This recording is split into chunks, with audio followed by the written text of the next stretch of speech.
Linha de Frente.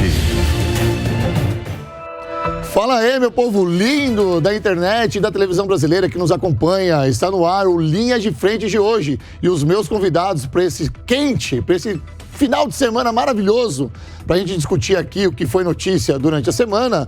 Ela, Deise Seocari, minha grande amiga que me presenteou com seus livros, muito obrigado por isso. Alexandre Bissoli, meu grande parceiro também. Ricardo Rous, que me acompanha há muito tempo. E ele, o queridinho da televisão, Alessandro Negão. E aí, Negão, tudo bem? Só alegria, graças a Deus. Vocês estão bem? E o carnaval?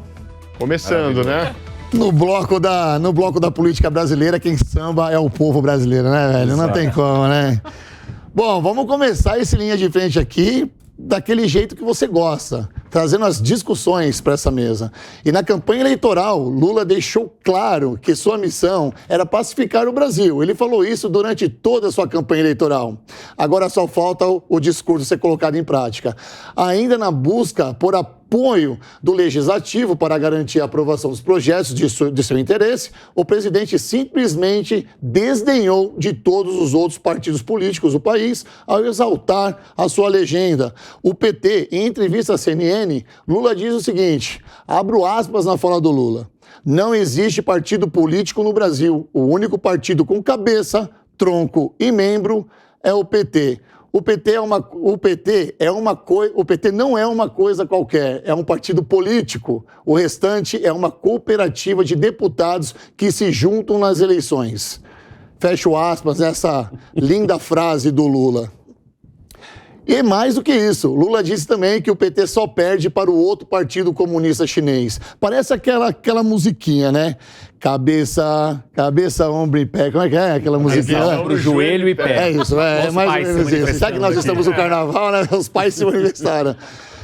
Deise Seocari, eu vou começar com você, porque você é a nossa representante feminina na mesa de hoje. E dá aula, né? Dá aula. Fica fácil pra gente depois. É no mínimo... Eu posso colocar como irresponsável uma fala dessa, num momento tão peculiar que o Brasil passa, principalmente no âmbito político, e se tratando do Lula? Eu acho que o primeiro ponto é que o Lula vai sofrer as consequências disso, né? Como que ele fala isso de partidos que foram apoiadores dele durante o período eleitoral e que foram essenciais, né? A gente tem que lembrar que ele não venceu essa última eleição por uma larga margem de votos, né? Foi somente 2%. E alguns dos principais apoiadores dele agora, que ele foi eleito, como, por exemplo, o MDB, o próprio PSD, são partidos que fazem parte dessa outra coligação que ele desdenhou agora. Ele não está totalmente errado quando ele fala que os partidos são essa agremiação, essa conjuntura de pessoas que se unem durante o período eleitoral. A gente sempre fala aqui no Linha de Frente dessa fragmentação política brasileira. E eu só vou trazer alguns números para a gente pensar, mas para a gente ter uma ideia do que está acontecendo com a política. E aí existe um pouquinho de fundamento no que o Lula fala. Na eleição de 1998, os 5 maiores partidos da República Brasileira, eles tinham 87% dos votos na eleição presidencial. Isso é muita coisa. Em 2018, na eleição presidencial, esses mesmos 5 partidos políticos detiveram somente 34%. Então, olha a fragmentação partidária. E aí, quando o Lula fala isso, que somente o PT é um partido político, ele está brigando com o Congresso Nacional, que está altamente fragmentado, altamente personalista, e ele vai precisar de cada um desses personalismos da política brasileira. Então, ao mesmo tempo que ele está certo quando ele fala que existe um fisiologismo exagerado na política brasileira, ele vai sofrer as consequências logo ali adiante. Olha, Ricardo Rous, eu devo lembrar ainda que 8 siglas possuem ministros no primeiro escalão do governo. PCdoB, União Brasil, MDB, PSD, PDT, PSB, PSOL e Rede. Quando o Lula fala o que ele falou em entrevista agora, vou repetir para você que está em casa, tá? Eu falei para o Ricardo aqui, mas vou repetir agora porque é muito importante a gente entender, Ricardo, a responsabilidade que ele tem. Porque, 8 siglas possuem ministros no primeiro escalão do governo. PCdoB, União Brasil, MDB, PSD, PDT, PSB, PSOL e Rede. Como que esses partidos devem reagir a essa fala do Lula? Bom, Rodolfo, eu acho que o Lula foi muito infeliz nessa fala dele, porque na campanha eleitoral, um pouquinho de tempo atrás aí, já precisava de uma frente ampla para se opor ao Bolsonaro, porque o PT, então, que é o único partido na visão aí do Lula, é é o único partido que tem alguma estrutura, cabeça, ombro, joelho e pé, só para fazer a parafrase da música aí.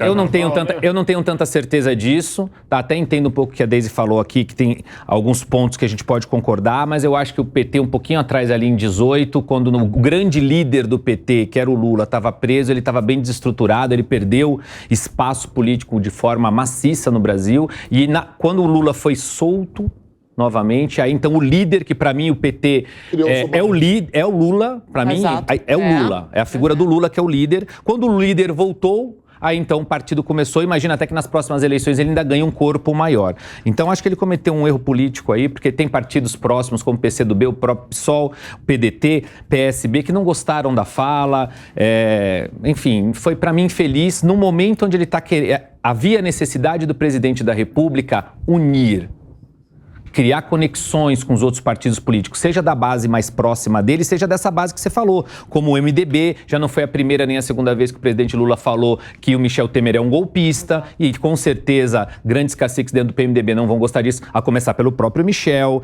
União Brasil, que é um partido que tem o senador Sérgio Moro no seu quadro, que tem ministérios no governo Lula. Então é um governo, uma composição ainda frágil, Rodolfo. Então o presidente da República sair atirando contra aliados dele, num momento que não havia necessidade, e ainda na fala dele comparou o PT, que só está atrás do Partido Comunista Chinês. Eu queria saber como, atrás de que maneira. É um ponto, por favor. Não, mas só abrindo um parênteses aqui, eu não discordo em nada do que tu falou, muito pelo contrário, concordo em gênero. Você fragmentou, né? A única coisa que eu concordo na fala do Lula é quando ele diz assim que existe uma cooperativa de deputados durante o período eleitoral, mas de resto, belo tiro no pé ele deu. Negão, quando ele coloca ainda, como o Ricardo bem falou aqui, que ele só perde para o Partido Comunista Chinês. Cara, para uma pessoa que raciocina e tem um raciocínio lógico, foi uma comparação... É só uma pitadinha de arrogância.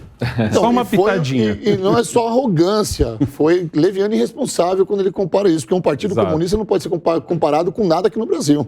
Você não acha? Principalmente porque aqui a gente gira em torno da democracia, que o Lula disse muito em campanha que ele ia também agir em cima da democracia. Eu vejo essas falas do Lula quando ele dá entrevista, quando ele está lá entregando algum projeto, como essa semana mesmo ele estava entregando do Minha Casa Minha Vida.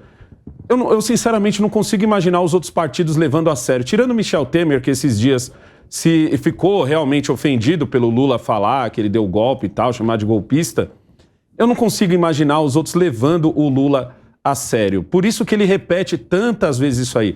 E é legal porque é um sanduíche, né, o que ele fala. Tem um pouquinho de verdade, tem um pouquinho de exagero, tem um pouquinho de mentira. O PT não é o único país, não é o único partido, desculpa. E até outro dia o próprio Lula estava admitindo isso, porque ele disse essa mesma frase, copiou e colou, né? Só que dessa vez ele colocou só o PT, mas até outro dia ele estava colocando nesse mesmo bolo o próprio PMDB, o PSDB, o PCdoB, se eu não me engano, ele colocou também. E é verdade quando ele fala que alguns partidos estão se tornando cooperativas, porque estão. Basta a gente ver o que aconteceu agora com o PL, o que aconteceu antes com o partido onde o presidente Bolsonaro estava. Algumas pessoas estão montando associações, estão montando, assim, comunidades para depois escolherem um partido e entrar. Mas isso acontece desde quando a política é política, não é nada novo. Então, mas do jeito que o PT, por exemplo, você não vai ver isso. Você não vai ver essa coisa do cara entrar no PT e no outro dia ele tá num outro partido e depois ele trocar. O cara que tá no PT, ele tá no PT. Ele abraça o PT e o PT abraça ele. É o que a gente vê, às vezes, quando algum deputado ou algum político, na verdade, tem algum problema, seja lá porque ele falou alguma besteira ou porque ele fez alguma besteira, a gente sempre vê quem vai acabar se ferrando por essa besteira que falou ou fez e quem não vai. E a gente sempre vê por o quanto você é fechado com o seu partido. Normalmente, quem está nesses partidos que o próprio Lula chama de partidos meio cooperativas, o partido não se esforça para salvar essa pessoa. Um exemplo muito fácil para mim, assim, agora peço até a ajuda de vocês para lembrar o nome dele.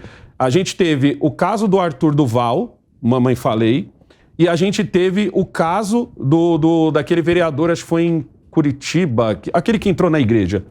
Eu não lembro o nome dele agora. Aquele é do PT. Você vê que houve uma comoção ao redor dele, do PT. Já no caso do Arthur Duval, ele foi deixado de lado. Aí a gente diz, mas o Arthur Duval é diferente porque ele isso, porque ele aquilo. Tá, mas e se o Arthur Duval fosse do PT? E se o Arthur Duval fosse do PSDB?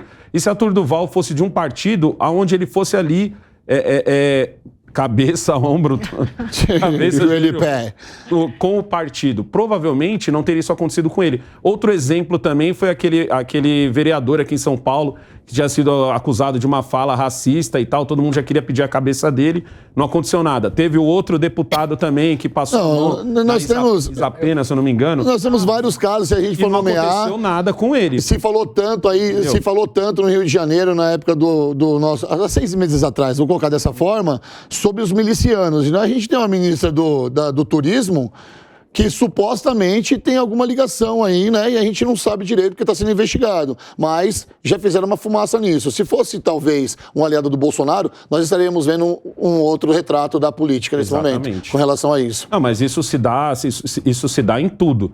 Um bom exemplo que agora eu vou jogar mais pro povão, que está muito acontecendo, é essa coisa de um influenciador é assaltado, um artista é assaltado, aí todo mundo fica nessa de fazer o L. Faz o L, faz o L, faz o L.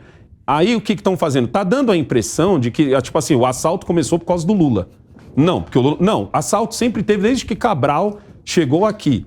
A diferença é que a gente, até hoje, pode me corrigir... Entendeu? O Pissoli vai te corrigir que ele é o próximo. Eu só vi um político até hoje que chegou e disse assim, cara, o cara assalta só para comprar uma cervejinha. Então, quando você fala isso e quando você apoia esse cara... Eu entendo, assaltos vão ocorrer independente do governante que estiver lá. Mas você também tem que aguentar a zoeira em cima do faz o L, porque ela acontece não por causa que tá o Lula lá dizendo que agora pode assaltar. Claro que não. Lula também é contra o assalto. O Negão diferente de algumas filósofas que seguem ele. O Negão já abriu uma pauta pra gente aqui, mas vamos permanecer nessa aqui, pessoal. Quando ele fala que o Lula, né, nas suas falas, abre aspas aqui, o restante é uma cooperativa de deputados que se juntam às eleições. Talvez seria isso, como o Negão falou aqui, não se retrata no PT. Talvez é porque falta uma liderança e eles enxergam no Lula uma liderança, por isso não tem essa manifestação de deputados do PT? Acho que tem algum conjunto de fatores aqui do que já foi falado na mesa. Eu tenho uma visão muito particular sobre isso. É um assunto que academicamente eu estudo, faz parte da minha formação em Salamanca, um pouco essa discussão do sistema partidário brasileiro. E eu acho que nós temos algumas coisas a pontuar aqui. Primeiro é essa atitude do Lula, que não faz sentido com tudo que ele pregou na campanha. E eu volto a dizer, para ganhar a campanha vale tudo, né? Vale prometer até frente democrática e depois não praticar essa frente democrática quando assume o governo.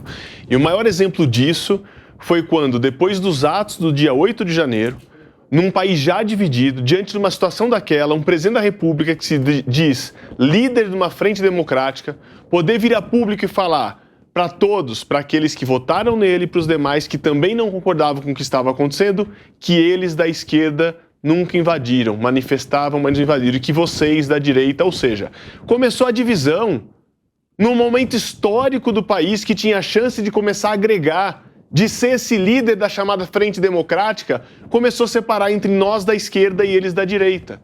Então não quer agregar, quer continuar dividindo por um simples fator. O Lula não sabe propor nada para o futuro. O Lula só sabe voltar no passado do que ele sempre fez, a divisão do nós contra eles. E isso não vai somar. E agora, além de governos, começa a levar isso para partidos. Agora, como é que se explica o PT, que se diz tão autossuficiente, com cabeça, ombro, joelho e pé, precisar fazer uma federação partidária com o PCdoB e com o PV, se é autossuficiente? São alianças, né? Os partidos que fizeram federação são aqueles que julgavam que sozinho não tinham talvez o tamanho que precisavam e se federaram. O PT fez federação. Se é tão autossuficiente assim, quis mais gente para quê? Tem partido grande que não fez, MDB não fez, PSDB fez com cidadania. Então eu acho que o que a gente tem para sobreviver na política também é uma rearticulação, porque veio um processo de eleição do Bolsonaro, que não era de um grande partido, que quebrou a lógica de que grandes partidos só podem ganhar a presidência da República no país e mostrou o quê? Que no Brasil nós temos uma personificação das eleições, e aí que vem um pouco a minha discussão. Nós temos no Brasil uma montagem de um sistema misto, que é uma concentração personalista como o norte-americano na pessoa de um presidente da República e um sistema com a quantidade de partidos dos parlamentarismos europeus. e a gente quer misturar tudo isso e dar certo. Então a grande crítica é, não importa se o partido tem cabeça, ombro, joelho e pé, o partido precisa ter um projeto de nação, de forma séria, de como construir maioria, de como fazer governo de coalizão e não governo de cooptação no Congresso. Mas aí está pedindo muito. Unir por pautas. Não, nós estamos pedindo, se ele me permite, a gente está pedindo do presidente da República. O grande ponto o presidente, o grande ponto é a hipocrisia do discurso. Eu vou abrir uma discussão. O grande ponto é a hipocrisia do discurso em relação à prática que não vai funcionar. Dê exemplo. Terceiro mandato. O senhor passou por toda a história recente que passou, tinha chance de voltar e fazer um mandato exemplar, até para poder limpar a própria história que os livros vão contar. E tem feito o quê? Um governo muito mais raivoso e vingativo do que os seus primeiros governos que as pessoas tinham medo. Ricardo?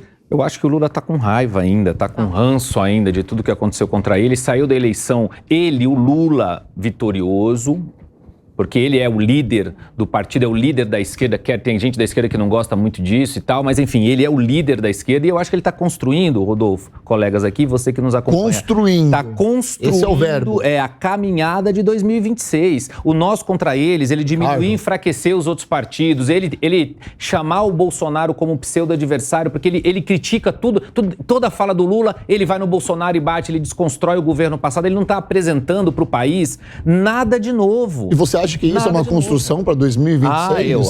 Eu acho que o Lula é um grande estrategista, sempre foi. A fala dele, por exemplo, na questão da independência do Banco Central. Para mim, ele está pouco se lixando se o Banco Central é independente ou não. O que ele quer é ter alguém dele dentro do Banco Central que possa diminuir a taxa de juros para que a gente consiga ter com que as pessoas peguem mais empréstimos, consumam mais, porque o crescimento econômico na base do PT é pelo consumo, foi lá no passado e é isso que ele quer, para dar uma falsa sensação de prosperidade, para na eleição de 2026 essas pessoas estarem com essa sensação ali na flor da pele. E aí sim... Como aconteceu da primeira vez. Como aconteceu da primeira vez. Como aconteceu da primeira vez. Mas o país é totalmente diferente do que ele encontrou em 2003. Alguém tem que falar isso para ele. Alguém precisa falar isso para o presidente da República. Esse era um dos grandes questionamentos que a gente fazia durante o período eleitoral, né? Se o Lula que viria agora estaria de acordo com o país que é agora e não com aquele país de 12 anos atrás. E cada vez que ele se manifesta, ele mostra que ele ainda está parado lá atrás e ainda com os resquícios da prisão dele, né? Então, o Lula está governando com fígado, ele ainda... Eu acho... Sabe uma coisa que eu fico pensando, assim? Eu lembro que durante o governo Bolsonaro, a gente se falou muito sobre essa criação do nós contra eles. E eu ficava assim, meu Deus, mas isso existe desde Getúlio, desde sempre. Mas é muito impressionante como as pessoas têm uma memória fraca. Eu sempre falo isso, tudo já foi dito uma vez, mas como ninguém lembra, a gente tem que repetir. O Lula fez muito essa conspiração do nós contra eles. Então, agora eu vejo muitas pessoas falando, ele continua com isso, ele está continuando com o modus operandi do Bolsonaro. Mas ele fazia isso lá atrás. A gente vai falar de reforma agrária aqui, eu não sei se vocês lembram, mas o Lula, durante muitas campanhas em que ele perdeu, ele fazia esse nós contra eles o tempo inteiro, dizendo que os pobres tinham que invadir as terras, o MST tinha que invadir as terras produtivas, porque eles, os donos do poder, não queriam que o trabalhador prosperasse. Então, essa divisão do nós contra eles, ela sempre existiu e agora ela tem voltado com mais força ainda. O Lula que está governando agora é um Lula que governa com o fígado. A gente está vendo isso agora muito nitidamente, não só pelas falas do Lula, mas também das falas da militância e dos próprios deputados dele. A impressão que dá é que ele pediu para os eleitos agora todos irem em batalha assim contra o Roberto Campos Neto. Qualquer fala do Roberto Campos Neto agora, a fala é tipo o seguinte, esse cara é milionário e você é um pobre, graças a esse cara milionário. Ele se recusa a falar o nome também, né, cara? É o total falta de respeito, né? Devo lembrar, Negão, que em cima disso que você está falando, em setembro do ano passado, o Lula deu uma entrevista, e na entrevista ele falou que era a favor do Banco Central, ele estava com o Campos Neto. Que data? Setembro do ano passado. Então quer dizer, antes das eleições. Antes das eleições. Entendi. Tá bom. E agora ele estava fora. Hoje que ele está dentro, ele tenta controlar. É que no caso, na estratégia do Lula, ele ganha dos dois jeitos.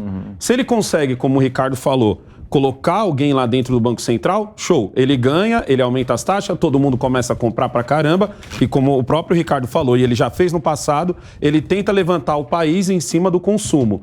Se ele não consegue colocar alguém lá dentro e fica o Roberto tentando, porque aí a gente vai ficar à mercê dos boatos. Esse, para mim, é a pior parte, a mercê dos boatos. O mercado vai girar em cima dos boatos. E aí ele vai ganhar do mesmo jeito, porque aí ele tem um culpado. E o culpado não é ele. Eu queria te ajudar, meu querido pobre, mas eu não posso te ajudar porque o presidente do Banco Central, porque o Banco Central, eu sempre falo isso, né? Que quando se pinta o mercado, do jeito que o pessoal anti-horário pinta o mercado, dá a impressão que é uma mesa com 5 caras brancos, com um chifre cada um assim, entendeu? Comendo mais do que o que aguenta e dizendo, vamos fazer os pobres trabalhar por nós. Não, eu sempre falo que o mercado somos todos nós, todos que consumimos, todos que produzimos, nós somos o mercado. Até a gente que está aqui com comunicação, tem uma galera atrás dessa câmera que você está me vendo agora, entendeu? Eles fazem parte do mercado, assim como a gente que só está aqui na mesa comentando. Olha, e se for para deixar todo mundo chateado, o Lula nesse momento faz questão de colocar ponto em todos os lugares, porque os aliados dele na chamada Frente Ampla estão decepcionados. As manifestações do PT e do presidente no primeiro mês de governo despertaram muita desconfiança entre setores políticos que apoiaram o petista no segundo turno das eleições. Líderes partidários consideram que o PT e Lula se preocupam basicamente em tentar desconstruir o governo do passado. A narrativa é a mesma, tá? Segura aí que é exatamente, a gente nem tinha lido essa próxima pauta aqui, vocês já anteciparam pra gente, hein? Com desinformação, visão distorcida, revanchismo e sem olhar pra frente. Eu quero ler de novo, porque revanchismo... Parece que essa palavra ficou agora em 2023, é a palavra do momento. Todos os cientistas políticos e todos os canais que levam a informação da política tá colocando essa palavra em evidência, o revanchismo. E eu vou pedir para você já falar o que significa isso dentro da política, tá? Sem olhar para frente. Em discursos recentes, Lula se referiu ao impeachment de Dilma como, entre aspas, golpe. Chamou os procuradores da Lava Jato de, entre aspas, quadrilha e entrou em conflito com o Banco Central. Acabamos de falar aqui também, Negão, sobre o Banco Central. Estamos noticiando aqui, parece que a gente fez uma lista, né? Do que a gente estava falando aqui e muito sabiamente o pessoal da nossa direção colocou isso no TP e vai falando. Ao jornal Estadão, Baleia Rossi, presidente do MDB, disse o seguinte, abro aspas, triste o PT, um partido importante em um documento da sigla, resolver espalhar fake news. Fecho aspas. Já Roberto Freire, presidente do Cidadania, disse, abre aspas, falar em golpe é estultice. Eu li certo isso, a palavra? É a primeira vez que eu falo essa palavra na minha vida. Falar em golpe é estultice. Lula não pode fazer dessa resolução do PT uma resolução sua. Ele está governando com o apoio de vários líderes que o apoiaram no impeachment de Dilma. Eu fecho aspas. Eu quero começar com ela novamente, nossa loira aqui da mesa, que sabe muito, porque a gente numerou aqui na pauta passada e parece que tudo que a gente falou de verdade está sendo falado agora. Mas o que é o revanchismo na política? E o que é estultice? Estultice também. É uma estupidez, é aquilo que é estúpido, né? É só um sinônimo mais bonitinho, assim, mas é legal porque a gente aprende umas palavras, né? Mas é estupidez. O revanchismo na política é isso, o Lula está dando uma aula de revanchismo, porque é exatamente essa tentativa de reescrever a história. Então, o golpe, o impeachment de Dilma Rousseff agora é golpe. Tudo que aconteceu durante a história do PT, a Lava Jato, ela na verdade não existiu, foi um movimento somente para penalizar os políticos de esquerda, né? Quando não foi, né? Ela deu uma bela de uma pancada ali em outros partidos também. Mas é esse revanchismo que o Lula está fazendo o tempo inteiro, é de querer reescrever a história do PT e querer mudar o que já aconteceu, né? Tanto foi criticado o ex-presidente Bolsonaro em relação a isso e agora a esquerda faz exatamente a mesma coisa, nada como o tempo, né? Para mostrar como as coisas acontecem. E o Lula tem feito isso, assim, a gente sempre fala... Eu lembro que quando eu ouvi o discurso dele na Paulista, logo depois que ele foi eleito, me chamou muito a atenção. Eu estava lá também vendo. O ódio e o amor, eles e nós. Eu acho que foi a primeira vez que ficou tão claro o eles e nós, porque o Lula passou a campanha inteira falando de amor. Esquerda, meio esquerda. esquerda, meio esquerda. Então, foi desde... É como se virasse a chave. Eu venci a eleição, esquece tudo que eu falei, né? E a gente sempre falava, o Lula estava fazendo uma campanha eleitoral para vencer e não para governar. Então, tudo que ele está fazendo agora é tentar reescrever a história, tentar mostrar que o PT é maior do que tudo, só que, enquanto isso, a história vai acontecendo, a esquerda não desenvolve nenhum outro líder e 2026 vem aí, se não for Lula... Bom, a gente tem que ver se ele vai chegar bem sadio, mas assim, a esquerda está cometendo vários pecados. Eu acho que tem uma coisa que é muito importante, assim, a história do PT, ela vai mostrando os pontos fracos da esquerda. E é justamente essa questão de não se modernizar e ficar apegado ao passado que acabou com o PT da primeira vez. Está acontecendo tudo de novo. Bissoli, existe alguma prerrogativa no âmbito do direito para que o Lula seja punido por essas falas dele, chamando o ex-presidente, ou chamando isso de golpe, ou chamando o ex-presidente de genocida, coisas desse tipo? Porque quando ele fala aqui, e ele se refere que... onde está aqui, sobre o golpe, né, do impeachment. Ele está colocando o STF e as pessoas que deixaram esse ato do impeachment uma coisa lícita, está chamando essas pessoas de golpistas, não é verdade? Ou meu raciocínio não está certo. Existe alguma coisa dentro da lei que possa pegar mal pro Lula nisso? Claro, Rodolfo. Quando a gente fala algo que é atribuído como crime, imputando isso a alguém, isso pode, se nas circunstâncias adequadas comprovadas, configurar inclusive calúnia. Agora, cabe à Procuradoria-Geral, eu não sei o procurador Aras, qual é a visão dele em relação a isso, mas notificar o presidente para prestar esclarecimentos. O presidente tem prerrogativa de responder por escrito, respeitando todos os ritos, mas cadê a Procuradoria-Geral da República fazendo seu papel de pedir esclarecimentos? Cabe a ela investigar possíveis crimes do presidente da República. O senhor Augusto Aras pode perfeitamente fazer uma notificação do presidente para que preste esclarecimentos do que ele está querendo dizer com essas falas. Porque se comprovado e reafirmado que ele está querendo trazer o conteúdo criminoso disso, ele pode ser responsabilizado e punido. Perfeito. Melhor do que isso, só se você desenhar. Enquanto eu vou falando com o Ricardo aqui, você, por favor, vai desenhando. Desenhando aqui, desenhando. Ricardo, quando a gente fala de impeachment, e a gente fica preocupado quando noticia isso, porque muita gente começa a acreditar nessa narrativa de que foi um golpe, quando o Lula vem. E aí, quando a gente vê os próprios líderes de partido político vir a público e dar essa declaração, é um sinal, é um alerta, é um sinal de que as coisas podem caminhar diferente na política se o Lula não se atentar ou não? Sim. Um grande questionamento entre alguns líderes políticos na campanha era qual Lula que vai ganhar as eleições. Em ganhando as eleições, qual Lula será presidente? De todo mundo, né? De todo mundo, exatamente, de todo mundo. Talvez das pessoas que acreditaram muito profundamente na narrativa que ele estava criando ali, inclusive da Frente Ampla, que para mim é uma narrativa que está se mostrando agora mentirosa, porque não há uma Frente Ampla acontecendo, né? Na prática. Simone Tebet que o diga. Pois é, enfim, na época da campanha ele vendia um discurso, ele criou uma narrativa. Ganhou a eleição, para mim, nada mudou. Ele continua com a mesma narrativa agora, inclusive já falando que precisa, palavras do Lula, do presidente Lula, de que precisa se criar uma narrativa, olha só, Exato. para o Dirceu, que está talvez saindo aí. Então ele quer criar uma história. O que é uma narrativa, gente? É uma história, criar uma história para que as pessoas entendam mais facilmente aquele pensamento ou acredite, caso essa história não seja realmente repleta de verdades. Então ele está criando uma história onde ele era um líder injustiçado, o PT foi um partido caçado, aí ele saiu então da prisão e veio pelos braços do povo para a presidência da República de novo e agora está se alçando como um líder global. Eu falei no começo do ano, inclusive aqui no Linha,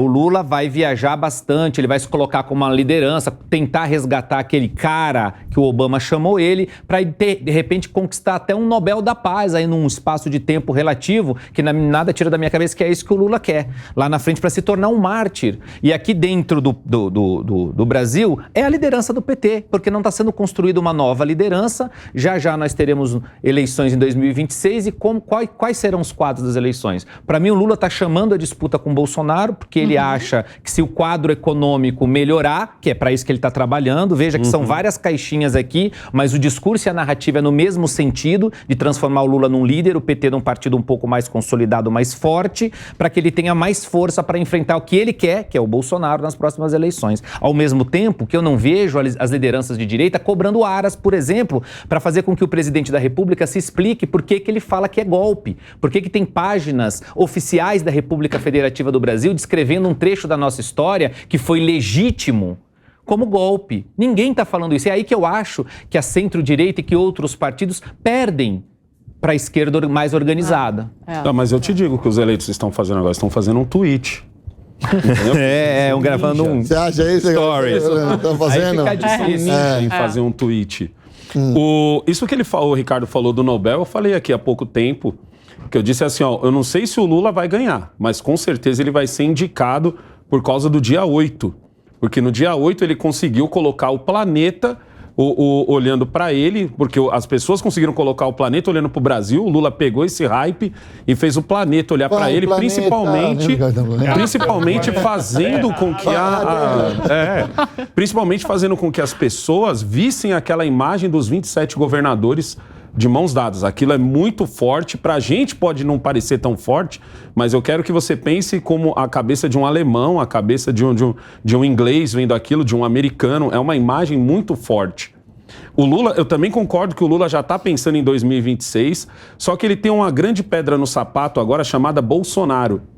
Porque essa pedra não está a fim de ficar não está a fim de ficar fora do sapato dele.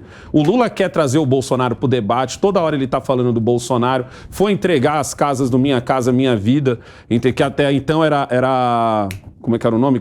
Casa Verde Amarela. Só que agora ele já trocou o nome e falou como se ele tivesse construído em um mês, né? As casas. Cara, você tocou num assunto legal. Que era uma crítica que ele fazia ao Bolsonaro, por estar entregando obras que ele fez. Segura, eu vou fazer essa pergunta pra você, já que você tocou nesse assunto, tá? Eu recebi hoje um direct a galera da esquerda e os petistas estão me seguindo no Instagram também. Eu acho legal, porque tem que ser democrático. Desde que seguidores. Engaja.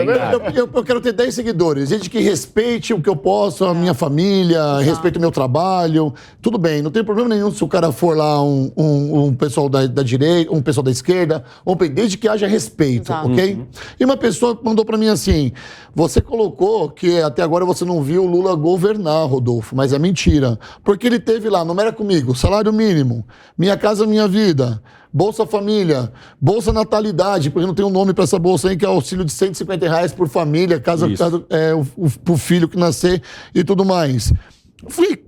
Essa é a sua narrativa e ficou no ar. Eu vou responder depois do que eu respondi, porque eu vou jogar essa pergunta pro Negão e eu quero que vocês falem sobre isso também, porque vai muito de encontro com o que o Baleia Rossi e que o Roberto Freire falou. Porque ele não está governando ainda. Isso não ficou claro só para mim. Ficou claro para o Roberto Freire e para o Baleia Rossi também. Eu estou falando isso. Então vamos lá. A gente não tem ainda o concreto. A gente só tem as falas. Primeiro porque muito pouco tempo. O Minha Casa Minha Vida. Ele trocou o nome, certo? Que era projeto... Casa Verde Amarela. Ok. O salário mínimo, que foi um aumento até agora de... R$18. R$18, mas dá um total de R$108. É um total de... Não, R$18. Não, R$18, mas teve um aumentinho. Nesse tempo aí teve outro aumento. Você vai buscar aí, Bissoli? Por favor, me ajuda. Se a produção puder me ajudar nisso também, eu agradeço. De quanto que foi o aumento? Parece que até agora, de janeiro para agora, foi um total de R$108, ok? E aí a pessoa...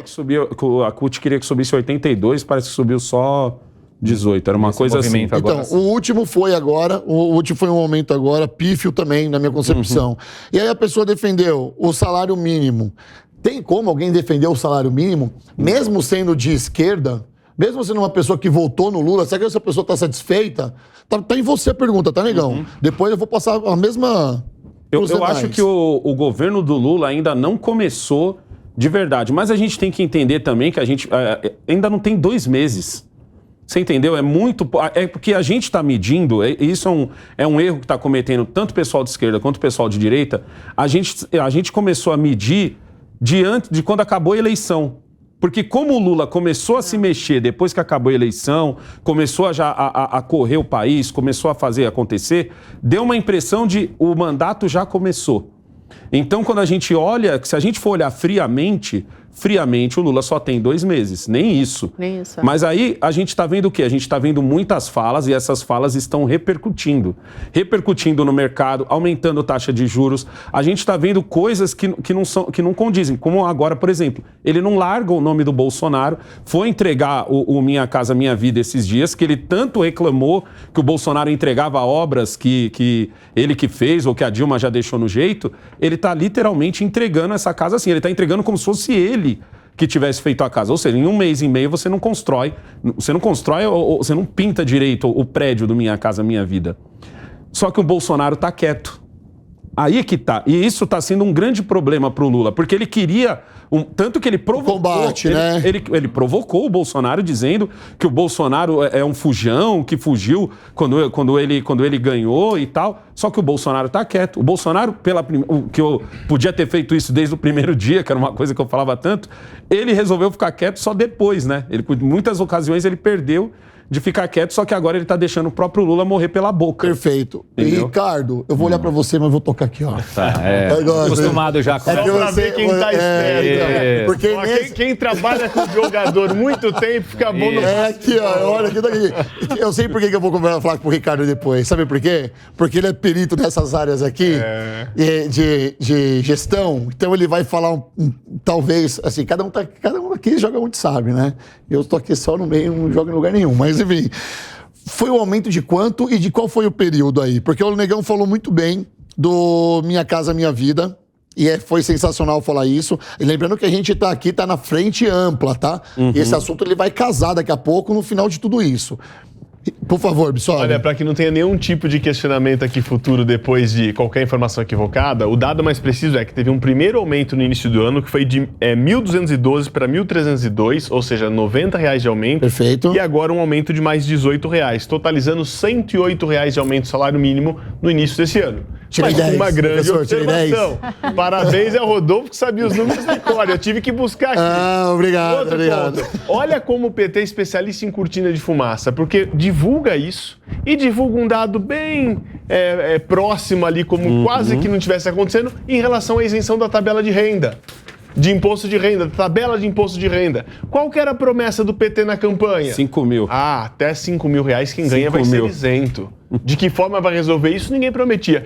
Então vem com essa história de subir R$100 e poucos o salário mínimo, e cadê a isenção da tabela do imposto de renda? Aqui no ponto que são Rodolfo, vamos ser sinceros, se teria uma coisa que a gente teria que reconhecer aqui e dizer que foi um avanço, é se o presidente tivesse apresentado, junto com esses 1.320 dessa semana, a isenção de imposto de renda para quem ganha até R$5.000. Isso seria um avanço, seria uma conquista. Mas, como se diz, foi muita promessa e até agora nada de novo. O que a gente volta a ver é o velho governo com as velhas práticas não trazendo novidade nenhuma. O Negão falou do Minha Casa Minha Vida. O Bissoli falou do salário mínimo. Sobrou pra você o Bolsa Família. E o Ricardo vai fazer a síntese completa. Hoje eu mando aqui nessa parada. É o técnico da seleção da bancada. Tá comandando o bloco de carnaval. Modéstia à parte. Unidos ou linha de frente. Ainda vai ter no linha de frente o Rodolfo sambando aqui, que é promessa aqui até o final. Renovei meu contrato aqui, não passa. Hoje a festa tem quem paga. É sabadão de carnaval, gente. Que isso? É isso. Daisy. Então, vamos lá. Eu queria fazer uma... A gente começa a pensar em várias coisas ao mesmo tempo, assim, mas eu queria falar um pouco sobre Minha Casa Minha Vida. Opa, pode falar. Você pode falar o que você quiser aqui desse assunto, tá? Sabe que tem alguns estudos, eu não lembro agora o nome dos autores dos estudos, mas estudos de 2015 que avaliam Minha Casa Minha Vida, falando sobre essa frente ampla, né, como ela decepciona. Uma das maiores características do presidente Lula é justamente ele ser personalista e populista. Então, o populismo ele entra quando o Lula fala o que a massa quer ouvir.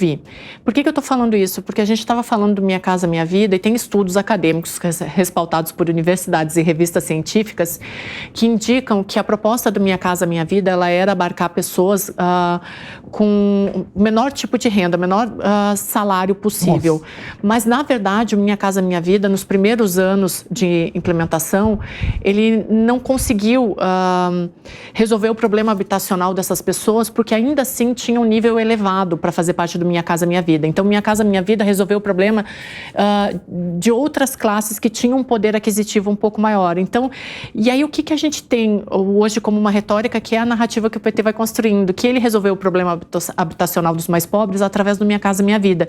E não foi. E aí eu pego o gancho com... E isso estudos científicos, não sou eu que estou falando. E aí quando a gente fala do Bolsa Família, né? O Bolsa Família, ele resolve um primeiro problema, e aí de novo vem o populismo.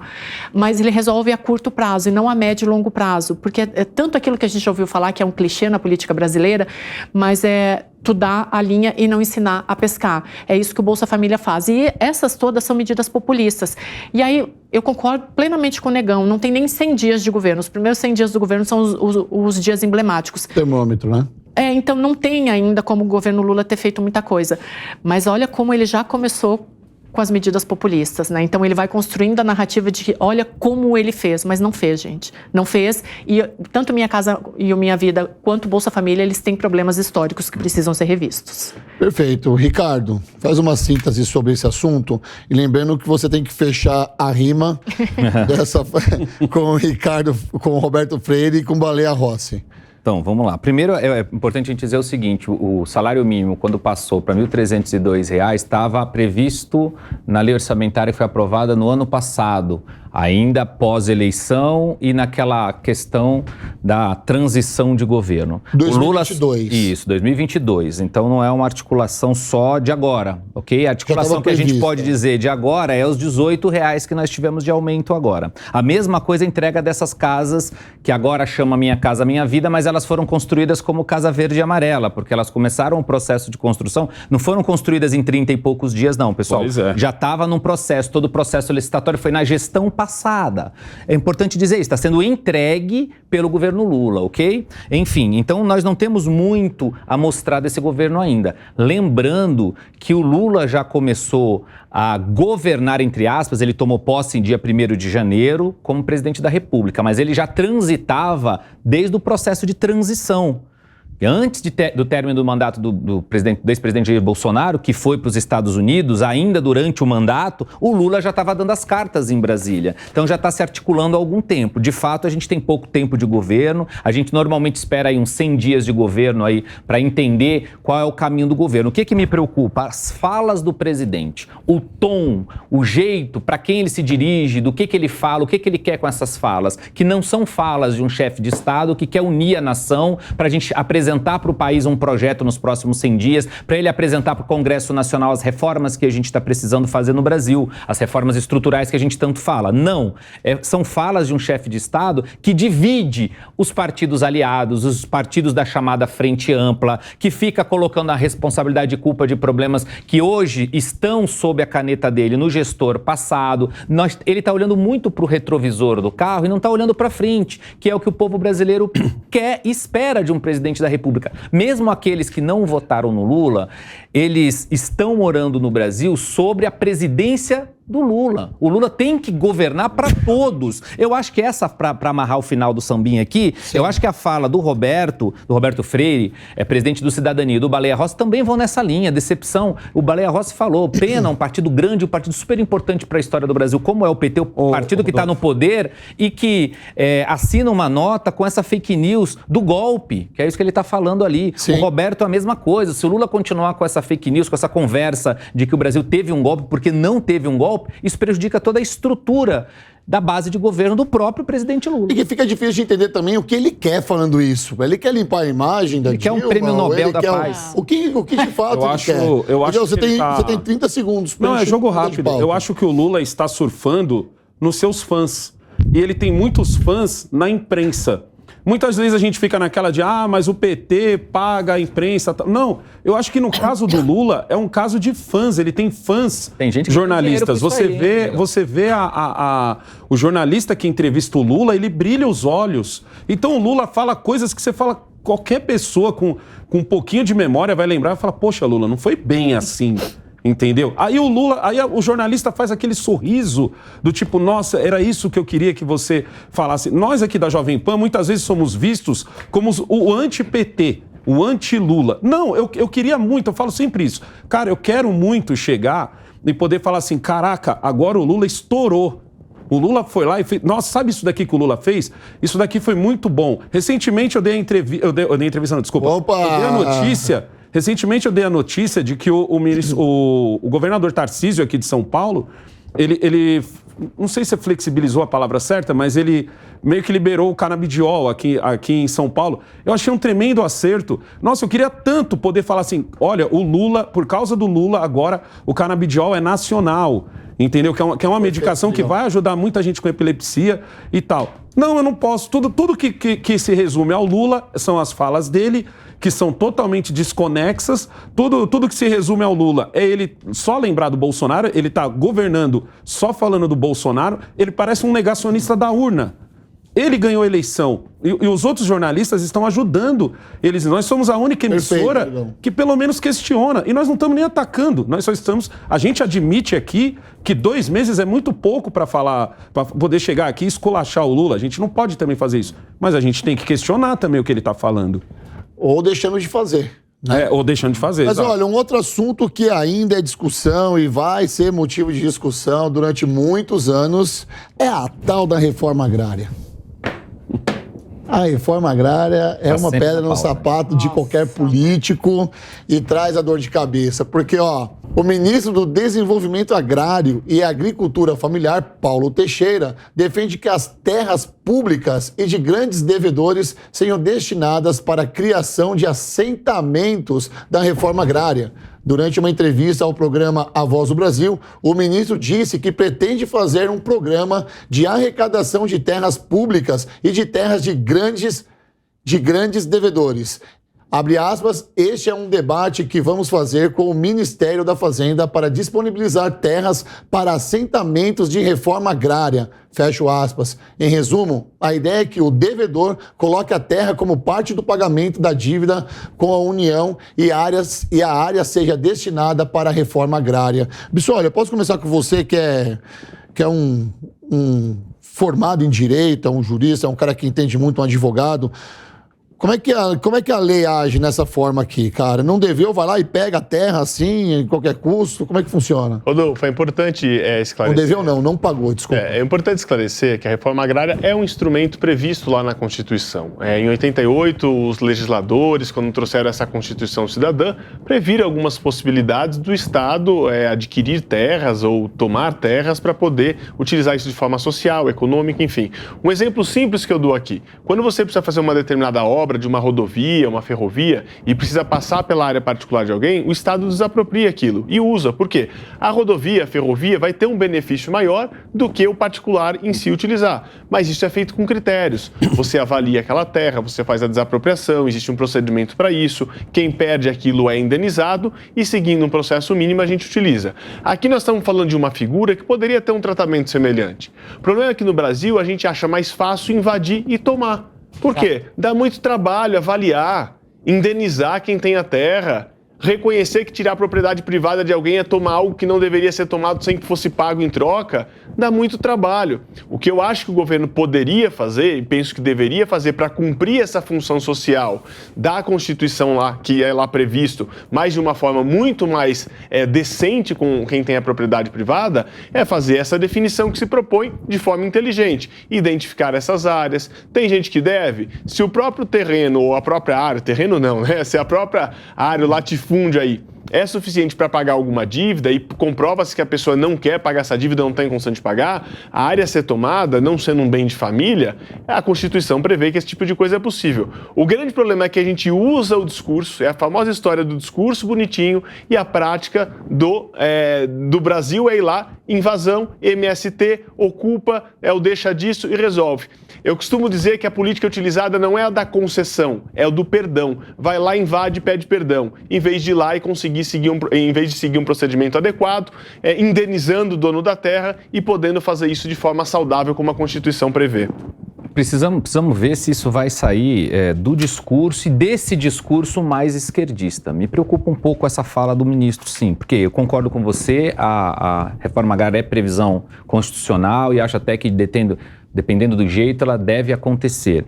Agora, a fala do ministro mais parece jogar para a torcida. Nós vamos tomar a terra de quem está devendo, o Estado vai se reapropriar disso e nós vamos fazer a reforma agrária. Será que eles vão tomar as agências bancárias dos bancos que estão devendo no CARF e em outros lugares, para então incorporar a Caixa Econômica Federal ao governo, ao Banco Público Brasileiro? provavelmente não vou ver esse discurso acontecer. Sabe o que a gente vê, Ricardo, você falando isso? Me lembra assim, eu não sei se a analogia é certa, se ela é no mínimo ingênua, para não dizer burra, mas eu vou acabar fazendo aqui.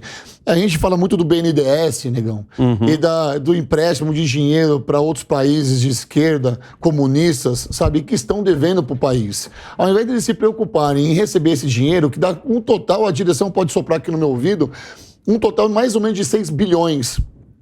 Eles estão preocupados em tomar a terra de quem não está devendo aqui, não tem um plano, sabe, para essas pessoas começarem a pagar as suas dívidas, quitar as suas dívidas. Eles simplesmente jogam na ameaça. Isso não é ruim, cara? Então, eu acho que é ruim e ao mesmo tempo não é. Eu também concordo que o ministro está jogando pra olha, nessa tarde aqui, nessa noite... Sabadão de carnaval. Depois da feijoada. Que isso, cara. Eu acabei de falar que eu quero dar uma boa notícia sobre o governo, Então tá vendo? vamos lá, Eu moro no Brasil, eu quero dar essa boa notícia. Eu já enxergo essa coisa assim, eu não acho que o ministro está errado em fazer isso. Se ele colocar isso no papel mesmo, faz sentido. Porque se você está devendo para o Estado a ponto de daquela sua dívida, abater o valor da sua terra, faz sentido comprar como faz sentido, por exemplo, para o CDHU. Entendeu? Eu moro em CDHU. Um CDHU como que é? Você tem um terreno, o governo vai lá e compra aquele terreno, ou pega de alguém que estava devendo e tal, constrói os prédios ali, depois aqueles prédios são divididos entre pessoas que têm um pré-cadastro e é feito um sorteio em cima daquilo. Eu moro num, tem 26 anos. Então, eu vejo essa fala do ministro da mesma forma. Só que, para mim, eu quero ver a ação. Porque chegar no Sem Terra e falar assim, ó, porque, por exemplo, o CDHU... É que legal, faz todo sentido você falar do CDHU... Ninguém invade o CDHU. É que faz todo sentido você falar do CDHU, né? A gente tá falando de um espaço urbano. A reforma agrária é diferente, a gente tá levando pra terra. É totalmente diferente. Eu também sou a favor de construir CDHU e casas populares aqui pra tornar uma habitação saudável. Mas o rumo é o mesmo, porque a única diferença é que você não vai precisar construir nada. Nesse caso, pelo que eu entendo, você só vai dividir as terras entre as pessoas que são pré-cadastradas. O pessoal que defende os sem terras e tal, normalmente eles usam essa técnica ao contrário. Usam essa coisa de invadir a terra para dar uma prensa no governo. O próprio Lula uma vez falou que achava que os sem terras tinham algum conluio com os fazendeiros, porque toda hora o sem terra estava pegando uma terra e o governo ia lá e comprava aquela terra e ficava aquele ciclo. Entendeu? Eu acho que esse ciclo teria que acontecer ao contrário, como acontece, como, por exemplo, o CDHU. Você vai lá, tem um cara que está devendo, ou você acha que tem que comprar, dá para comprar, o governo pode comprar aquela terra, como você mesmo falou. Hoje o dinheiro vai ser usado para quê? Vai ser usado para mandar para outros países amigos. Por que antes de ajudar os países amigos, a gente não ajuda quem mora aqui em casa, aqui na nossa casa chamada Brasil? É o que eu defendo. Você entendeu? Mas parece que é mais fácil você trabalhar com a esperança. O que é trabalhar com a esperança? Ao invés de você chegar no pessoal e falar, gente, tá difícil agora, mas o governo tá resolvendo tal terra e nós vamos entrar em tal terra, essa terra vai ser dividida, um lote para fulano, outro lote para Beltrano. Ao invés de fazer isso que seria o certo, a gente fala assim, ó, vamos juntar todo mundo, vamos invadir essa terra, a partir de agora a terra é nossa e você fica com aquela espada em cima da sua cabeça que você nunca sabe quando você vai ter que sair. Hoje a gente vê isso com o pessoal que aqui na área urbana, que é o sem-teto. O sem-teto hoje acontece isso com ele. No caso do sem-terra, é no caso da terra. Mas o sem-teto acontece isso. O cara invade, ao invés de pegar lá e desapropriar aquele imóvel que claramente não paga 20, 30 anos, como o próprio Ricardo falou aqui, às vezes é de algum banco. E se o banco é amigo? Você vai desapropriar do banco amigo, do empresário amigo? É que qualquer tipo de invasão, ela não é significativa. Exatamente. Não deve ser usada Mas parece que o governo usa como arma isso. Mesmo no teto, ou mesmo na terra, sabe? Sempre foi. Invasão não é uma coisa que é bem. Eu entendo que muita gente passa necessidade, mas a invasão... Existe uma política urbana, pública, que deve ser revigorada, deve ser refeita para essas pessoas. Eu entendo muito bem, tá? Muito bem. Deixa eu te perguntar uma coisa em cima das falas do Negão, tá? Uma outra pergunta que não tem nada a ver com o que o Negão falou. Eu já tinha anotado aqui. Vamos lá. É que o que eu falei é tão bom que... É bom, mas trabalhou na minha cabeça aqui. Qual é o tipo de dívida que essas pessoas fazem para vir o governo e tomar a dívida? Não tem um plano? Porque, por exemplo, eu já peguei dinheiro emprestado com um amigo há anos atrás e eu não consegui pagar o que eu devia para ele. Ele me chamou. Falou, Rodolfo, Vamos supor que você me deve R$1.000, você consegue me pagar R$10 por mês? Cara, R$10 por mês eu consigo. Então você vai levar o tempo que você quiser e vai me pagar dessa forma. Ele criou um plano para eu pagar e sair dessa dívida. Será que o governo não consegue usar um exemplo desse antes de pensar em tomar essas terras e fazer o assentamento? Tu tocou num ponto que é fundamental, assim, e enquanto eu estava ouvindo meus colegas falarem aqui, eu estava pensando justamente em como que alguns problemas, eles são endêmicos da sociedade. Então, por que eu estou falando isso? Porque o problema agrário no Brasil, ele começou em 1850, tá? Quando ainda existia o Brasil Império. Quando acabou o tráfico de escravos, os fazendeiros começaram a pressionar o Império para que mudasse a forma de posse de terra. E aí eu vou chegar no ponto do Rodolfo aqui.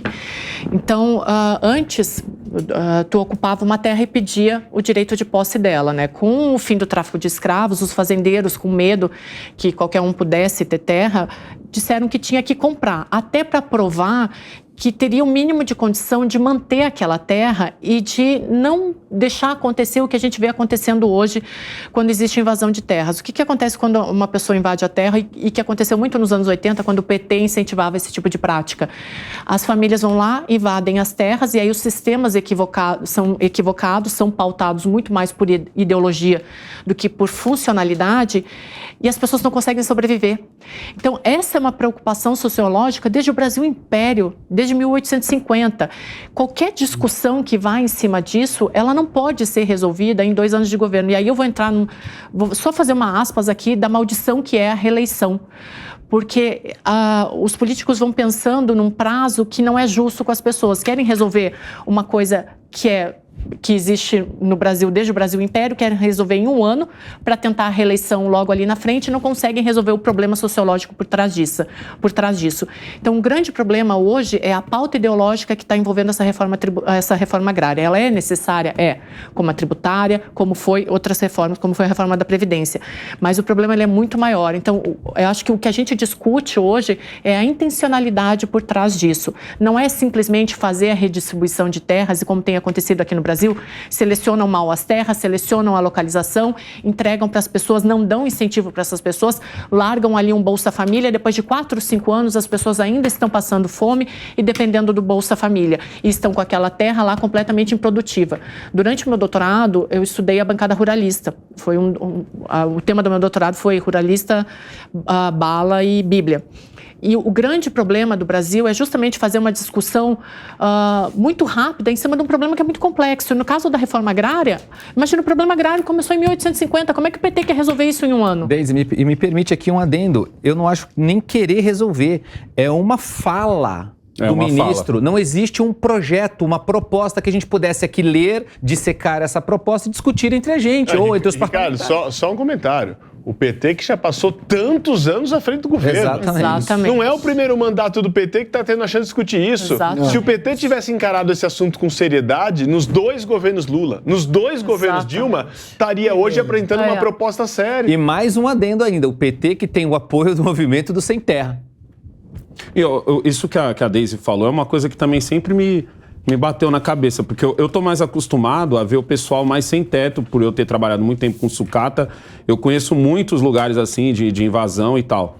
E sempre me ficou isso na cabeça em relação ao pessoal sem terra.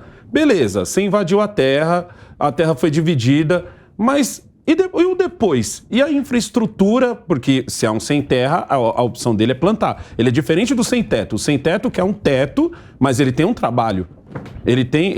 O filho dele vai para a escola. A finalidade é só moradia. Exatamente. A finalidade é só moradia. Mas e o depois? Porque é curto prazo, né? Porque você está, entre aspas, num fim de mundo. Então você tem que plantar, você tem que ter uma estrada próxima da sua terra, e depois você tem todo aquele processo de plantar, colher, porque a agricultura é isso. Nesse meio de caminho pode ter uma seca, nesse meio de caminho pode ter um excesso de chuva, nesse meio de caminho pode acontecer um monte de coisa. Ou seja, é uma atividade mais cara. Não é como o sem teto, que ele foi lá, invadiu o prédio. E é um problema que aconteceu o lugar dele, mas ele tem um emprego fora dali. Você entendeu? Ele tem um emprego. O problema dele era não ter o teto. Falta plano.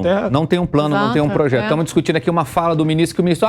eu acho que é por isso que eu falei que joga muito pra torcida. É pra agradar. Parece que vai vir aí um negócio, hein? Vai vir aí. Vamos esperar. Aí passou um tempo. Não foi dessa vez. Vamos reeleger de novo que assim vai 30 anos. Exatamente. Mas a gente já conhece o modo operandi e a gente também vive num país muito extremista.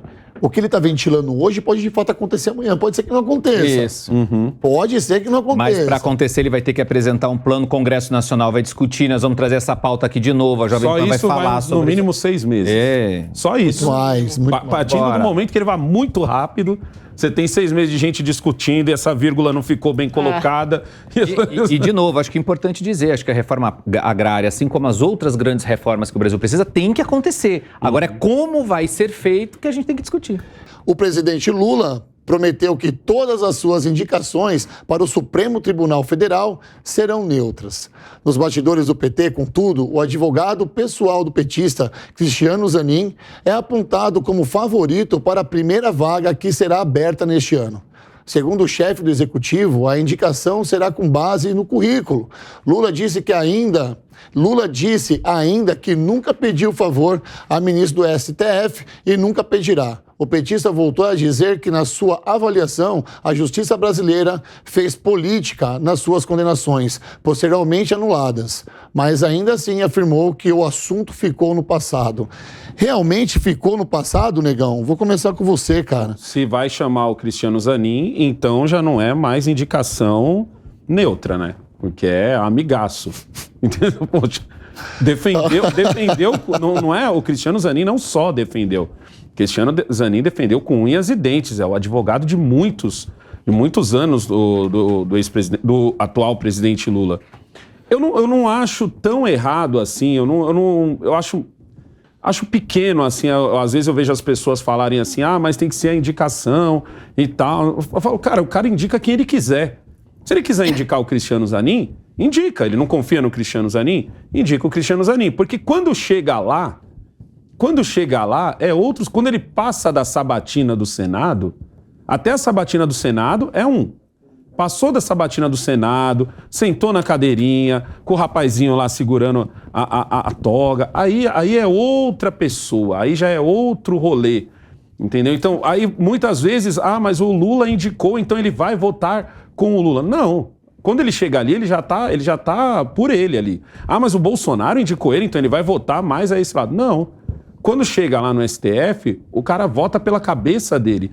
Então, se ele vai colocar o Zanin ou não vai... O que eu não acho certo é dizer que você vai colocar... vai pensar assim de um jeito neutro, certo? E, de repente, vai indicar o Cristiano Zanin. Se quiser indicar o Cristiano Zanin, indica. Diga que gosta dele, diga que aprecia, diga que ele tem reputação ilibada. Ele tem que ser imparcial, né, Negão? Ele tem que ser imparcial. É isso, Bissoli. Ele tem que ser imparcial, mas parece que não está sendo tão imparcial assim. Há algum problema nisso, nessa neutralidade do Lula, só que não? Rodolfo, eu sinceramente não acredito que ele vai indicar o Cristiano Zanin. E falo isso não pela competência do advogado Cristiano, acho que é uma pessoa extremamente competente, ótimo profissional, mas pela ligação que ele tem com o presidente Lula. É advogado pessoal, não é AGU, não é ministro, não tem uma composição política, é advogado de estrita confiança pessoal. Tentar fazer uma indicação dessa seria jogar no colo do Senado uma responsabilidade vergonhosa de sabatinar e aprovar um nome como esse que tem intenção de estar lá para defender os interesses do presidente. Afinal, eu sou advogado. Quando a gente advoga pessoalmente para alguém, a gente está atendendo os interesses pessoais. Mas tem um tempo de vínculo, de quebra, não sei. Agora, eu acho que o Cristiano Zanin, ele por si só decidiu não concorrer a essa vaga quando ele assumiu a defesa das americanas recentemente nesse grande problema que surgiu e foi noticiado nacionalmente. Acho que ficam criando uma cortina de fumaça com o Cristiano Zanin, porque é tão absurdo pensar na indicação dele, do ponto de vista jurídico, de imparcialidade, do que se espera de um órgão institucionalmente como o STF, que criam essa cortina de fumaça para algum outro nome estar correndo por fora. E o Flávio Dino? E não ter nenhum outro tipo de discussão. Acho o Flávio Dino também tem o nome aí na banca de apostas. O Flávio pode ter essa intenção, mas o próprio Rodrigo Pacheco já se sabe que tem intenção de um dia para o STF. Eu acho que isso acaba tendo muita composição disposição com os ministros do STF. O próprio Alexandre Mendonça, que muitos criticaram, que o Bolsonaro indicou e que teve um grande tempo até a sua sabatina, era tido pela maioria dos ministros do STF como uma pessoa extremamente competente para estar lá. Qualquer um do mundo jurídico que já conheceu e trabalhou com o Alexandre Mendonça, os ministros do STF que conheciam o Alexandre Mendonça eram a favor da sua nomeação. E não é porque ele era o AGU do Bolsonaro que isso ia impedir, porque o AGU, diferente do advogado pessoal, é um chefe de um órgão de governo, que é a Advocacia Geral da União, como o Toffoli foi do Lula. E agora, no episódio do falecimento do irmão do Lula, não autorizou que o Lula fosse até o velório, que gerou, inclusive, uma indisposição. Que é o que eu falo, que quando chegar lá é outra coisa. Mas isso, negão, quando a gente tem um mínimo de institucionalidade no cargo que a pessoa ocupa antes da nomeação.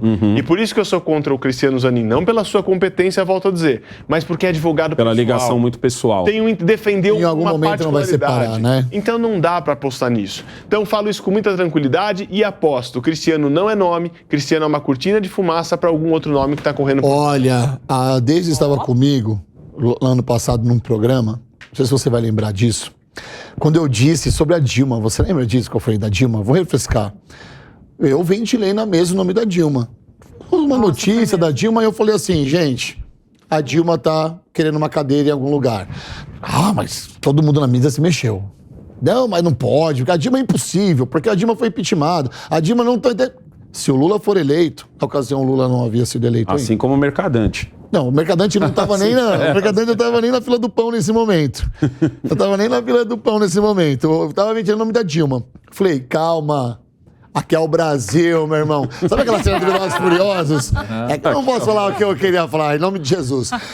Aqui é o Brasil, meu irmão. A voz do Velozes e Furiosos, como é que é o Dominique Toretto? Então, eu falei a mesma coisa. Aqui é o Brasil, meu irmão.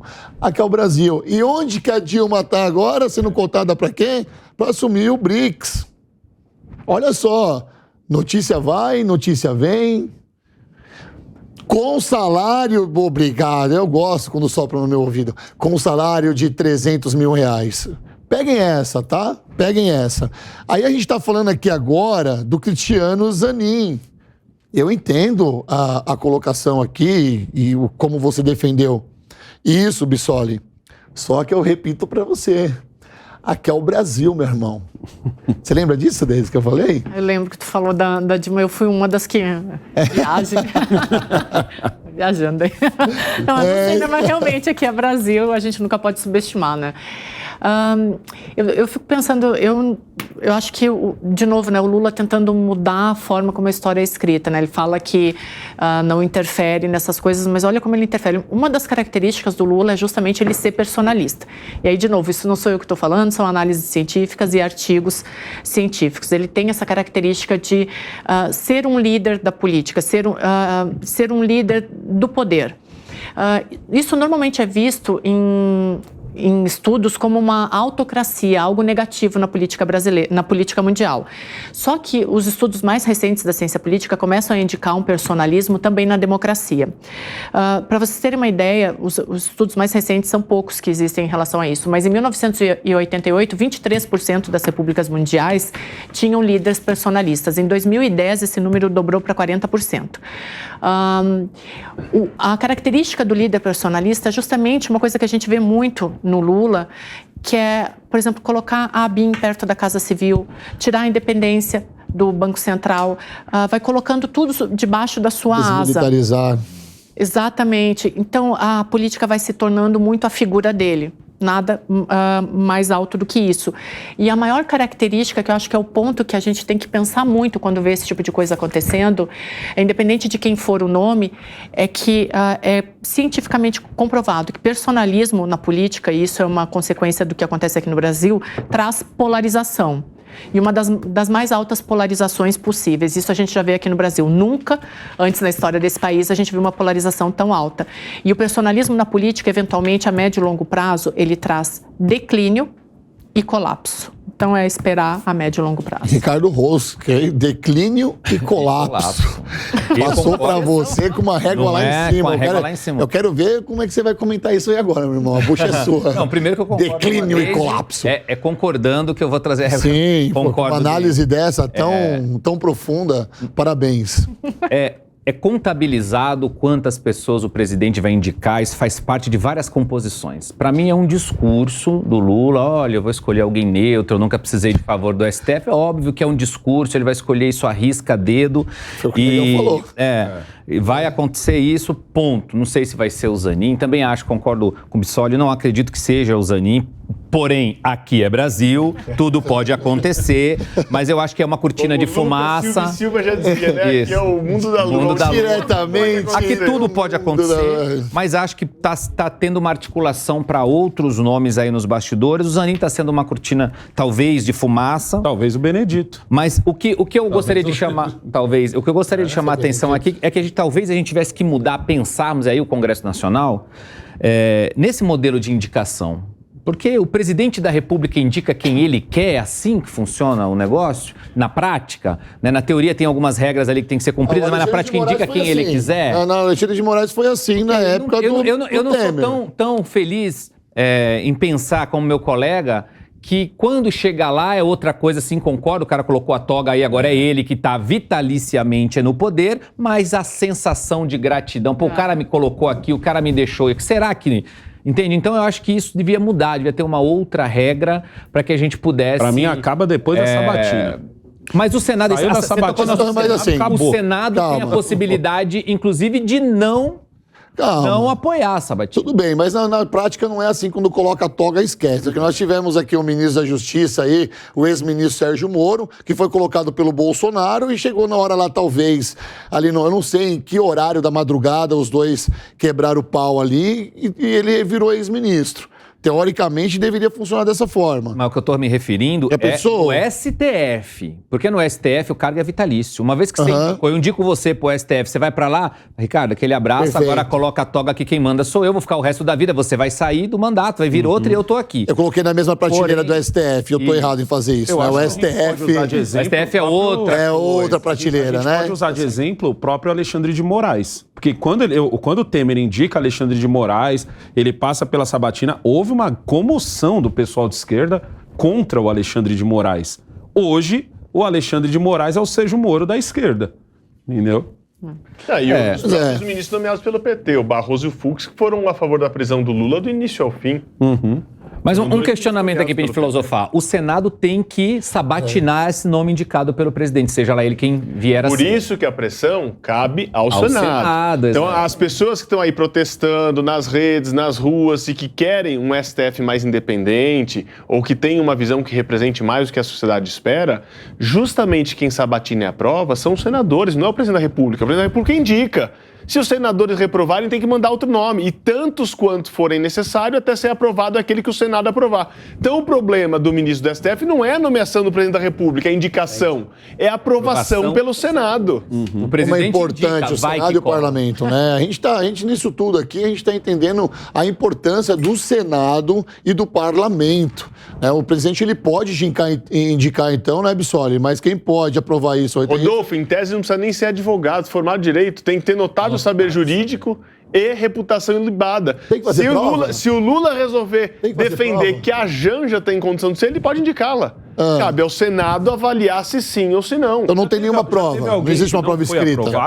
Responde minha pergunta. Muito tempo. Eu não sei te falar quem, mas já teve. Responde, Bissoli, pra mim. Não tem nenhuma provinha pra saber nessa não, a prova. Eu vou dizer como que é a prova. Vou dizer, a prova é prática. É gabinete em gabinete, bate, marca audiência, vai lá com alguns senadores. Quando quer fazer isso no coletivo e alguns que gostam de um outro tipo de abordagem, tem o tal dos barcos lá no Largo Paranoá, vai no tal do barco, que é famosa essa história, reúne mais meia dúzia, é um uísque, é um negocinho aqui, outro ali, ele resolve mais meia dúzia de volta. É muito mais próximo. Não quer se candidatar ao STF. É muito mais próximo. E o dono do barco é o cabeça branca. É muito mais próximo de algo que seria sabemos a origem dessa música. É muito mais uma campanha política do que uma prova de conhecimento ou notável saber jurídico. Isso, cara, no barco, com uísque, charuto. Tem história assim, viu? Tem história Meu Deus do céu, cara. Olha aí, nesse exato momento, minha senhora, meu senhor. Você achou que já tinha visto de tudo? Sinceramente, cá entre nós, escreve aí. Você já achou que tinha visto de tudo na política? Eu não esperava essa grande história do meu amigo fofoqueiro do meu coração, Bissoli. Ele aumenta, mas não inventa. É isso, ó. Vocês já ouviram aquele ditado, quem avisa amigo é? Pois é. O presidente Lula recebeu conselhos de seus aliados para que deixasse de chamar o impeachment da Dilma de, entre aspas, golpe. O ex-presidente Michel Temer de golpista. Fechou aspas. Alguns ministros avisaram o petista que esse discurso se torna constrangedor ao lembrar que muitos deles defenderam o afastamento de Dilma da presidência em 2016. Dos 37 ministros, pelo menos 7 deles votaram a favor do impeachment. Dentre eles, o vice-presidente Geraldo Alckmin, o ministro da Defesa José Múcio, a ministra do Meio Ambiente Marina Silva e a ministra do Planejamento Simone Tebet. O ministro da Agricultura, Carlos Fávaro, o ministro das Comunicações, Juscelino Filho, e o ministro de Pesca, André de Paula. De acordo com os auxiliares presidenciais, mesmo que contra a vontade, Lula prometeu parar as provocações em seus discursos. Ricardo Rosso, é uma promessa de político ou de fato isso vai se cumprir? A gente pode esperar que ele pare? Olha, vindo do presidente Lula, é melhor a gente não esperar muita coisa. Eu acho que ele tem que apaziguar os ânimos no Brasil. Ele tem que parar de chamar o que não foi golpe, que foi um processo legítimo dentro da nossa Constituição, com a legítima defesa, correu no Senado e tal, de golpe. Tem que pedir para que se tire das páginas dos órgãos oficiais da Presidência da República, do governo brasileiro, que houve um golpe no Brasil. Para que ele comece, então, a apaziguar os ânimos com os seus próprios aliados. Aí eu acho que ele recebeu um bom conselho aí. É melhor ele parar de falar que é golpe, pensar em governar o Brasil. Negão, você acha que... A gente falou disso, né? Parece que a gente está numa pauta, o programa inteiro a gente está na mesma pauta. Você já parou para pensar que os aliados próximos a Lula não estão com um certo medo de Michel Temer? Porque hoje a gente olha... Michel Temer? Michel Temer é um grande articulador, principalmente dentro do PMDB. A gente até conversou isso, acho que foi no último Linha de Frente, se eu não me engano. Eu lembro que foi o Bissoli, tenho quase certeza que foi o Bissoli que falou sobre isso, sobre os dois poderosos, né, que é o Michel Temer e o Gilberto Kassab, entendeu? Os dois grandes poderosos. Kassab viria como nome, né? São duas pessoas que não é legal você ficar... E quando você chama de golpe, automaticamente vem um golpista. Então passou do ponto de, isso daqui que aconteceu foi golpe, bota todo mundo no bolo do golpe. E quando você fala, mas quem assumiu foi o Michel Temer, e aí você coloca o Michel Temer como um golpista, aí você deixa de pegar todo mundo no balaio do golpe e mira só no Michel Temer. Então acho que os aliados não estão mais com uma coisa do tipo assim, o cara tá levando pro coração, entendeu? Ele tá ficando #chateado.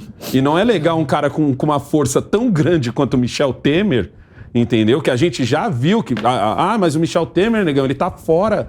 Não, ele não tá fora, irmão. Até outro dia o Michel Temer tava apaziguando treta. Ele é uma figura emblemática, né? Com direito a avião presidencial e tudo pra buscar aqui em São Paulo. O Michel Temer não é qualquer um. E se o Michel Temer fica bravo a ponto dele vir a público, fazer carta aberta, como ele fez há pouco tempo, 15 ou 20 dias atrás... Então, acho que os aliados estão pensando muito mais nisso do que, beleza, a nossa militância gosta desse discurso. Mas, a longo prazo, a nossa militância não conversa com outros partidos como o Michel Temer conversaria, entendeu? É isso, Bissoli. Ele resumiu praticamente o que acontece, né? A verdade é que tem que ter responsabilidade, né? Um presidente da República tem que olhar para uma formação de governo, como vem fazendo, início de um novo mandato. O MDB é um partido que tem sido aliado nessas pautas importantes do governo, que vão ser votadas ainda, muitas delas. Não dá para sair chamando de golpe algo para justificar a incompetência de uma administração que houve um ilícito. A Dilma teve um grande problema, ela cometeu um ilícito e caiu por isso, e não tem discussão. Se tivesse, teria ação no STF sendo julgada nesse sentido. Até o Collor, que sofreu impeachment lá atrás, o STF depois julgou que não era correto o impeachment dele. Agora, a Dilma, enquanto não se prova o contrário, me parece que é só uma narrativa criada aí para justificar um governo que errou, foi incompetente e cometeu ilícito para estar fora. Já que você tocou no assunto do Collor, antes de eu passar para Daisy, explica pra gente como é que foi esse lance do Collor. Porque ele foi impeachmentado e logo depois, anos depois, né, porque levou um bom tempo esse processo do Collor, só que houve uma maturação. Eles maturaram o negócio. O negócio houve um tempo ali de maturidade desse processo.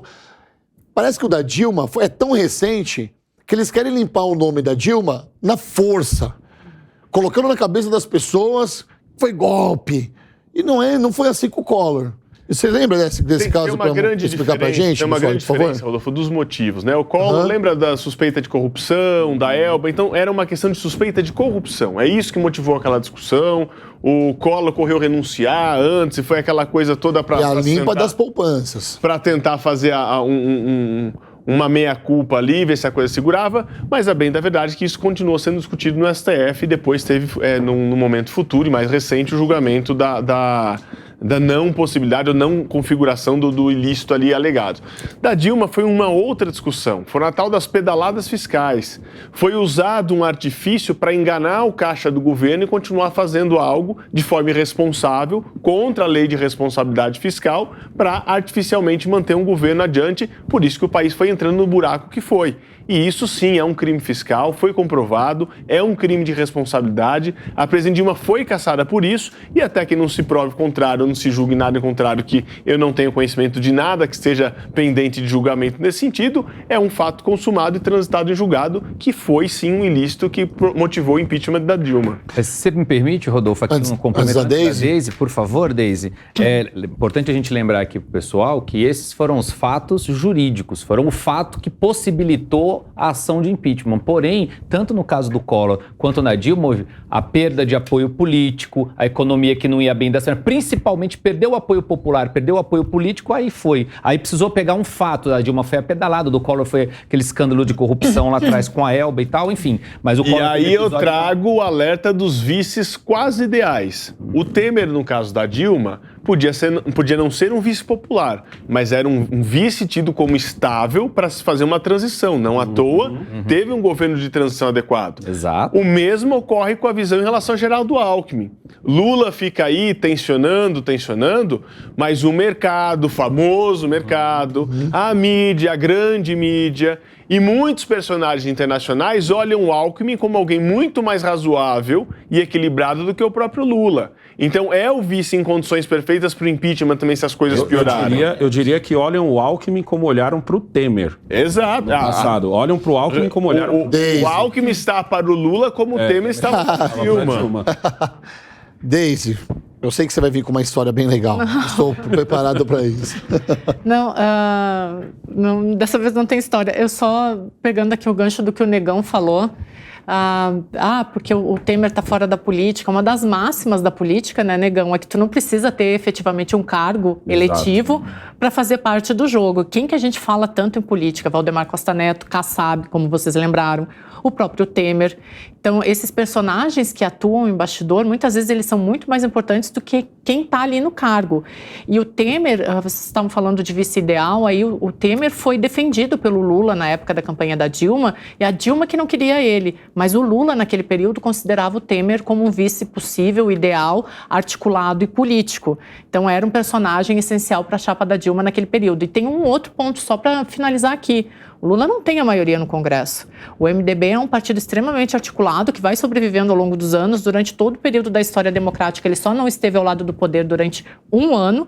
Todos os outros anos fez parte efetivamente do poder. Então, menosprezar Temer e o MDB é um erro bem difícil de ser avaliado. Quer falar, Legão? É o que eu falo que os aliados devem ver isso, né? Os aliados com bom senso, né? Aqueles que não estão lá só para puxar o saco do Lula. O pessoal que tem um bom senso deve falar, então, chefe, isso daqui não tá dando certo, você tá falando isso daqui que da hora, que a sua militância gosta. E gosta, a militância gosta muito desse tipo de discurso, alimenta bastante, a gente vê pelas redes, a gente vê pelos eleitos, entendeu? Essa coisa de falar do golpe, ainda mais mas agora... eles esvaziam a palavra golpe, né? É muito difícil, eles falam sem saber. Essa talvez, que ainda não está confirmado, essa talvez ida da Dilma para o BRICS, entendeu? E outra, essa narrativa do golpe alimenta os vizinhos.